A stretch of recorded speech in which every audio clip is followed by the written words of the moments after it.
വാർത്താ ദിനത്തിലേക്ക് സ്വാഗതം. ആദ്യം നോക്കാം തലക്കെട്ടുകൾ. സംസ്ഥാനത്ത് പരസ്യപ്രചാരണം അവസാനിക്കാൻ 2 നാൾ. തൃശൂരിൽ ഇന്നസെന്റിനൊപ്പമുള്ള NDA സ്ഥാനാർത്ഥിയുടെ ചിത്രം നീക്കം ചെയ്തു. നടപടി LDFന്റെ പരാതിയെ തുടർന്ന്.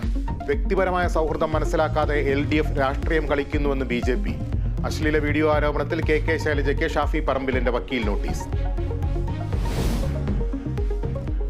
പത്തനംതിട്ട മെഴുവേലിയിലെ കള്ളവോട്ട് അന്വേഷിക്കാൻ 3-അംഗ സമിതി. രാഷ്ട്രീയ ഉദ്യോഗസ്ഥ ഗൂഢാലോചന നടന്നോ എന്ന് അന്വേഷിക്കും. വാർഡ് മെമ്പറും BLOയും ചേർന്ന് ഗൂഢാലോചന നടത്തിയെന്ന് FIR.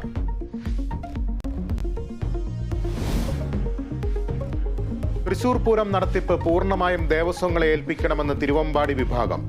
പോലീസ് നിയമങ്ങൾക്കനുസരിച്ച് ആചാരങ്ങൾ മാറ്റാൻ തയ്യാറല്ലെന്ന് ദേവസ്വം. പൂരം കലക്കിയത് സുരേഷ് ഗോപിയെ ജയിപ്പിക്കാനെന്ന് K മുരളീധരൻ. ജുഡീഷ്യൽ അന്വേഷണം വേണമെന്ന് സുരേഷ് ഗോപി.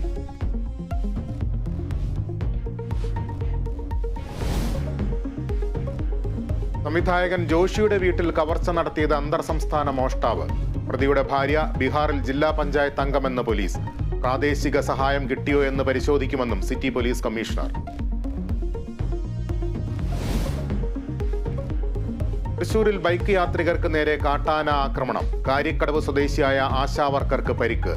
ഭർത്താവുമൊത്ത് ബൈക്കിൽ വരുമ്പോൾ ആന അടിച്ചു വീഴ്ത്തി.